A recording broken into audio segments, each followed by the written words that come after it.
नमस्कार and welcome to study glows my dear friends. मेरा नाम है Prashant Mawani. I hope you all are doing good. Diplomacy, international relations, right, world stage पर क्या क्या चीजें चल रही है, अलग अलग विषयों पर हमने डिस्कशन की है। आज का हमारा टॉपिक भी बहुत ही इंपॉर्टेंट टॉपिक है। एक बहुत इंपॉर्टेंट मीटिंग, एक बहुत इंपॉर्टेंट समिट कंडक्ट होने वाली है। इसका अनाउंसमेंट हो चुका है। यह अनाउंसमेंट स्विट्जरलैंड ने किया है। स्विट्जरलैंड की सरकार ने यह डिक्लेयर किया है कि 15 और 16 जून 2024 में स्विट्जरलैंड एक समिट होस्ट करने वाला है। और अभी यह खबर आ रही है कि 100 जितने देशों के रिप्रेजेंटेटिव्स जो हैं वो इस समिट में पार्ट ले सकते हैं, राइट। ग्लोबल साउथ के देश, इसमें ऑफ कोर्स भारत को भी इनवाइट किया गया है and I am sure India will play a very very important role. लेकिन आज हम इंडिया की महानता, इंडिया का क्या वेटेज है उसके बारे में नहीं, स्विट्जरलैंड का जो वेटेज है, स्विट्जरलैंड का जो एक वजन पड़ता है जब इंटरनेशनल लेवल पर स्विट्जरलैंड एक स्टैंड लेता है, तो we are going to talk about that. उसकी अंडरस्टैंडिंग लेंगे और इसके साथ ये भी समझेंगे कि भाई यूक्रेन का क्या स्टैंड है, रशिया क्या चाहता है, and things like that. Now dear friends, फरवरी 2022 में रशिया ने यूक्रेन पर हमला बोल दिया। उसके पीछे भी एक लंबी कहानी है। इट्स नॉट लाइक के यहां पर रशिया ही कसूरवार है, राइट। नेटो ने भी एक बहुत ही नेगेटिव रोल एक लंबे समय से प्ले किया है। बट एनीवेज, फरवरी 2022 से लेकर आज तक कई बार कोशिशें की गई कि ये युद्ध जो है ये खत्म हो जाए, कोई एक lasting solution, lasting peace Ukraine में स्थापित हो जाए। और मुझे ऐसा लगता है कि इस दिशा में एक बहुत बड़ा पहला कदम जो है वो स्विट्जरलैंड ने उठाया है। देखिए, दूसरे देशों ने भी कोशिशें की, लेकिन स्विट्जरलैंड जब एक स्टैंड लेता है तो मुझे ऐसा लगता है पर्सनली कि it's going to be good, it's going to be something rock solid. उसके पीछे रीजन है। जैसे हमारे देश का कल्चर वासुदैव कुटुंबकम, the whole world is one family को प्रमोट करता है ना, हम कहते हैं कि ये हमारे कल्चर, हमारे हेरिटेज का पार्ट है। वैसे ही अगर आप स्विट्जरलैंड को स्टडी करेंगे, स्विट्जरलैंड के कल्चर के बारे में जानेंगे, then you will find this thing कि स्विट्जरलैंड जो है उसका स्पिरिट जो है वो यही है कि वो हमेशा पीस को सपोर्ट करता है। पीस की एक मिसाल है स्विट्जरलैंड। दो देशों के बीच में या फिर दो से ज्यादा देशों के बीच में अगर प्रॉब्लम्स चल रहे हैं तो यू विल फाइंड, खास करके यूरोप और वेस्टर्न वर्ल्ड में, कि ये जो मीटिंग होगी वो स्विट्जरलैंड में ही रखी जाएगी। Switzerland has always been a neutral ground and this reminds me of a very interesting film. शायद आपने ये फिल्म देखी होगी, रॉबर्ट डाउनी जूनियर की शर्लक होम्स। और उसमें जो सेकंड पार्ट है, शैडो वाला कुछ नाम है, I forgot the name of the film, right, but anyways जो पार्ट 2 है ये शर्लक होम्स फिल्म का, तो उसमें एक सीन ऐसा आता है कि शर्लक होम्स और वॉटसन जो है वो एक अपनी जो कार लेकर जाते हैं किसी जगह पर, उनको जाना है किसी पार्टी में, कोई स्टैग पार्टी है, बैचलर पार्टी है। और वहां पर जो माइक्रॉफ्ट है, यानी कि शर्लक होम्स का बड़ा भाई, जब इन दोनों को मिलता है तो वो बात करता है कि भाई मुझे स्विट्जरलैंड निकलना है क्योंकि स्विट्जरलैंड में एक बहुत ही इंपॉर्टेंट पीस मीटिंग है। और वो कहते हैं कि भाई जर्मनी और फ्रांस के बीच में ये मीटिंग है। तो this is just one example, थोड़ा एक प्रैक्टिकल साइड उसमें दिखाई है। तो वहां से भी आप ऑब्जर्व कर सकते हैं कि स्विट्जरलैंड जो है उसने इतिहास में बहुत सारे ऐसे अलग अलग इवेंट्स को होस्ट किया है। और पीस को लेकर स्विट्जरलैंड का कहना यह है कि it is not an abstraction. ऐसा नहीं है कि पीस सिर्फ कहने की बात है। स्विट्जरलैंड की जो वैल्यूज है उसका पार्ट है पीस, राइट। आप वर्ल्ड वॉर 1, वर्ल्ड वॉर 2 के समय को देख लीजिएगा, इससे पहले का समय है, उसमें भी यू विल ऑब्जर्व कि स्विट्जरलैंड जो है हैज ऑलवेज प्रमोटेड पीस। इसी के साथ साथ ये एक छोटा सा देश है और ये देश जो है भले ही कंट्रोवर्सीज और इन सारी चीजों में नहीं रहता है, राइट, लेकिन जब वर्ल्ड स्टेज पर, वर्ल्ड लेवल पर कोई रिस्पॉन्सिबिलिटीज की बात आती है, जब कोई एक स्टैंड लेने की बात आती है, तो मेरा ऑब्जर्वेशन रहा है कि स्विट्जरलैंड जो है has always taken that first step. वो सामने से ही आकर कहता है कि चलो हम होस्ट करेंगे, हम आप सबको इनवाइट करेंगे, let's talk about it, let's think about it, you know. तो इस प्रकार का एक कॉन्ट्रीब्यूशन वर्ल्ड स्टेज पर स्विट्जरलैंड का रहा है। वैसे अगर हम देखें तो Swiss watches are very famous, right. Saint Bernard जो है डॉग की ब्रीड, वो भी स्विट्जरलैंड की है। इसके अलावा हनीमून के लिए एक बहुत ही फेमस डेस्टिनेशन है, बहुत ही एक्सपेंसिव भी स्विट्जरलैंड है। हमारी बहुत सारी फिल्मों में, हिंदी फिल्मों में, खास करके YRF की फिल्में आप देखेंगे, देन यू विल फाइंड के स्विट्जरलैंड के बहुत सारे शॉट्स लिए गए हैं। तो एक कनेक्शन रहा है भारत और स्विट्जरलैंड का भी। एनीवेज, जनवरी 2024 की बात है, इसी साल कुछ महीने पहले की बात है, जब व्लादिमीर ज़ेलेंस्की, जो नॉट व्लादिमीर सॉरी वोलोदोमीर ज़ेलेंस्की साहब जो प्रेसिडेंट हैं यूक्रेन के, वो बर्न गए थे, स्विट्जरलैंड गए थे अपनी विजिट पर। और इस विजिट में उन्होंने एक प्रकार की रिक्वेस्ट की थी स्विट्जरलैंड को कि आप एक हाई लेवल की कॉन्फ्रेंस जो है इसको होस्ट कीजिए। और जैसे मैंने आपको बताया कि रेगुलरली स्विट्जरलैंड जो है वो इस प्रकार के नेगोशिएशंस या फिर मीडिएशन का काम जो है वो करता रहता है। तो स्विट्जरलैंड का इस प्रकार की चीज़ों में वेटेज काफ़ी ज़्यादा है। जब स्विट्जरलैंड में कोई चीज़ होती है, पता नहीं वहाँ की हवाएं कुछ ऐसी होंगी, राइट। बेसिकली वहाँ की डिप्लोमेसी, वहाँ का कल्चर, प्रॉब्लम को सॉल्व करने का एटीट्यूड, इस प्रकार की चीज़ें वहाँ की इतनी रिफाइंड होगी, लीडरशिप इतनी रिफाइंड है कि इस प्रकार के बड़े बड़े प्रॉब्लम्स जो हैं उनको स्विट्जरलैंड में सॉल्व किया जाता है। Now dear friends, of course बहुत ही सिंपल बात है कि ये जो समिट है उसका मेन लक्ष्य यही है कि यूक्रेन में पीस की स्थापना हो जाए। ये बात फॉरेन मिनिस्टर जो स्विट्जरलैंड के हैं, जिनको आप अपनी स्क्रीन पर देख सकते हैं, इनका नाम है इग्नाजियो कासीस। तो इन्होंने कहा कि Switzerland will host a high level conference on peace in Ukraine. और उन्होंने ये भी कहा कि मेन जो कॉन्सेप्ट है, मेन जो मीन्स लक्ष्य है वो यही है कि कॉमन अंडरस्टैंडिंग क्रिएट की जाए। अलग अलग देशों के अलग अलग व्यूज होंगे, तो सबसे पहले तो एक कॉमन अंडरस्टैंडिंग क्रिएट की जाए ताकि यूक्रेन में जस्ट और लास्टिंग पीस जो है उसको रिस्टोर किया जा सके।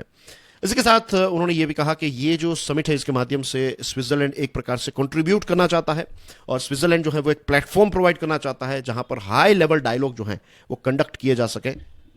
और ये जो प्लेटफॉर्म है, ये जो डायलॉग है, ये सिर्फ यूक्रेन के लिए नहीं, सिर्फ रशिया के लिए नहीं, पूरे यूरोप के लिए, और सिर्फ यूरोप नहीं, ऑफ कोर्स पूरे वर्ल्ड के लिए एक बहुत ही इंपॉर्टेंट स्टेप होगा।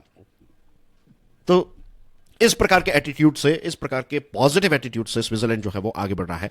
इसके साथ साथ स्विट्जरलैंड ने यह भी कहा है कि सारी चीजें जो है वो इंटरनेशनल लॉज और यूनाइटेड नेशन का जो चार्टर है उसके दायरे में ही सारी चीजें होगी, राइट। सो इस दिशा में पीस समिट जो है वो कंडक्ट होने वाली है। अब दूसरी जो प्रैक्टिकल चीज मुझे पर्सनली काफी पसंद आई, दैट इज कि स्विट्जरलैंड जो है वो कोई इल्यूजन में नहीं है।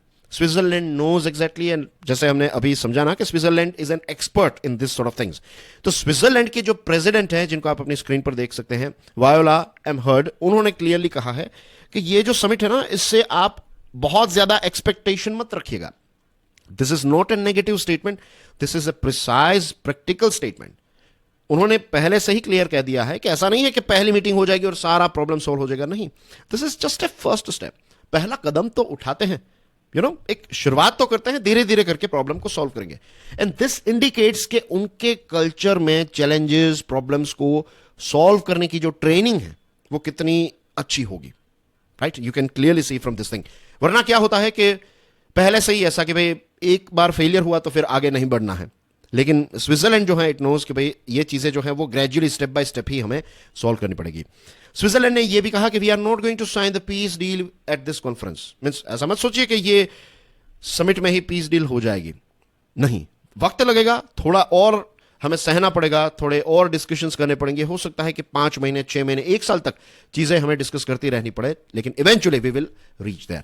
इसी के साथ स्विट्जरलैंड ने यह भी कहा है कि देखिए, आज नहीं तो कल रशिया को भी कॉन्फ्रेंस में आना ही होगा, क्योंकि रशिया के बिना ये पीस डील जो है वो कंडक्ट नहीं हो सकती। अब रशिया का क्या स्टैंड है, आपकी स्क्रीन पर सर्गेई लेवरोव हैं, ये रशिया के फॉरेन मिनिस्टर हैं। I am sure you know him very well. March 2024 में उन्होंने बेसिकली ये कहा है कि Russia would not hold discussions based on the Ukrainian plan. हम पीस चाहते हैं, रशिया भी पीस चाहता है, उसका कहना है, लेकिन यूक्रेन जो एजेंडा सेट कर रहा है, यूक्रेन कह रहा है कि we need to do this, we need to do that, तो वैसे नहीं होगा, राइट। हमारे भी कुछ पॉइंट्स हैं, ऐसा रशिया का कहना है। और स्विट्जरलैंड जो है उसका कहना है कि people might agree about how to better invite in, Russia को कैसे इनवाइट करे। तो इस चीज को लेकर भी समिट में जो अलग अलग देश है वो एग्री हो सकते हैं, कोई पॉइंट्स निकाल सकते हैं, कुछ ऐसी ट्रिक कह सकते हैं, या फिर कोई ऐसी चीज जिससे रशिया को हम इन्वाइट करें और रशिया फिर इसका पार्ट बने। 2022 से अलग अलग प्रकार के अटेम्प्ट्स किए गए, अलग अलग देशों ने अपना अपना रोल प्ले किया। फॉर एग्जांपल टर्की ने एक बहुत ही इंपॉर्टेंट रोल प्ले किया जो ब्लैक सी है। तो एक एग्रीमेंट हुआ था ना कि यूक्रेन जो है, तो इसमें जो गेहूं उगते हैं, राइट, जो कॉर्न है, व्हीट और कॉर्न के लिए काफी फेमस है Ukraine, end of course Russia, और दुनिया के बहुत सारे ऐसे देश हैं जो ये गेहूं को इंपोर्ट करते हैं फ्रॉम यूक्रेन एंड रशिया।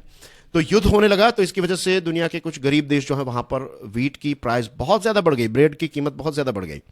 तो ये सारी चीजों को रोकने के लिए टर्की ने एक डील करवाई थी। तो इस प्रकार के अटेम्प्ट्स भी हुए थे।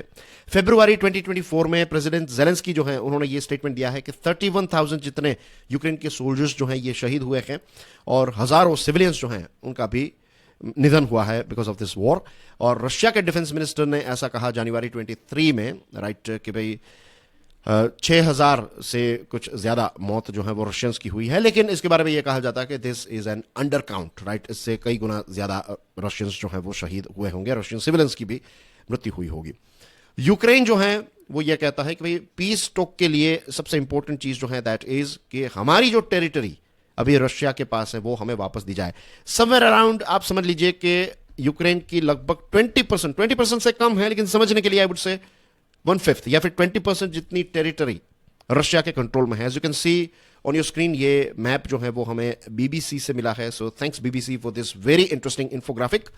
And as you can see here, ये रशिया का एरिया है, as you can see right. यहां पर देखिए ये जो कलर में जो चीजें दिखाई गई हैं, रशियन मिलिट्री कंट्रोल में ये पूरा एरिया है। तो यूक्रेन का लगभग आप समझ लीजिए 20% जितना पोर्शन जो है वो अभी रशिया के कंट्रोल में है।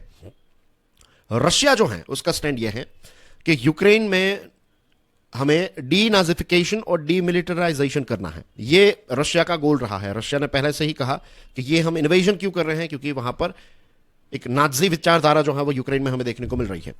फरवरी 2022 में अपने देश के लोगों को और दुनिया को एड्रेस करते हुए प्रेसिडेंट पुतिन ने यह कहा था कि डीमिलिटराइज और डीनाजिफाई करना है यूक्रेन को, और वहां पर रहने वाले बहुत सारे ऐसे पीसफुल लोग हैं तो जिनको अब्यूज किया जा रहा है, जेनोसाइड का वो शिकार हैं। तो रशिया का स्टैंड जो है वो भी वैलिड है, लेजिट है, क्योंकि नेटो जो है उसका एक्सपांशन होता ही गया और लेट 1990s से पुतिन जो है वो कहते आए हैं कि भाई जो एग्रीमेंट्स हुए थे कि भाई नेटो का एक्सपांशन नहीं होगा, लेकिन नेटो का एक्सपांशन तो होता ही गया। तो इस चीज को लेकर रशिया बहुत ही नाराज है। अब पास्ट की बात करें दोनों की, दिसंबर 2022 में यूक्रेन ने 10 पॉइंट्स रखे थे। तो इसमें एक ये था कि हमारी टेरिटरी हमें वापस दी जाए, रशिया के ट्रूप्स वापस चले जाए, हॉस्टिलिटीज जो है वो खत्म हो जाए, फिर जो बॉर्डर्स हैं वो प्रॉपर सॉर्ट आउट की जाए, और इसी के साथ साथ प्रिजनर्स और फूड सिक्योरिटी को सॉर्ट आउट किया जाए। रशिया ने पॉइंट्स ये रखे थे। रशिया ने कहा कि भाई जो यूक्रेन का प्लान है उसको तो रशिया ने रिजेक्ट किया, लेकिन चाइना ने फरवरी 2023 में 12 पॉइंट वाला एक प्लान सामने रखा। तो रशिया ने इसको रीजनेबल और बेस्ड ऑन एनालिसिस कहा है। तो इसमें यह था कि भाई हॉस्टिलिटीज को खत्म किया जाए ऑफ कोर्स, लेकिन इसमें रशिया वापस टेरिटरीज यूक्रेन को दे दे तो ऐसा कोई मेंशन नहीं है। दूसरी चीज कि यहां पर नेटो का नाम नहीं लिया है, लेकिन इस प्लान में क्लियरली बताया गया है कि भाई जो ब्लॉक एक्सपांड हो रहा है इसकी वजह से ये इश्यूज जो है वो क्रिएट हुए हैं।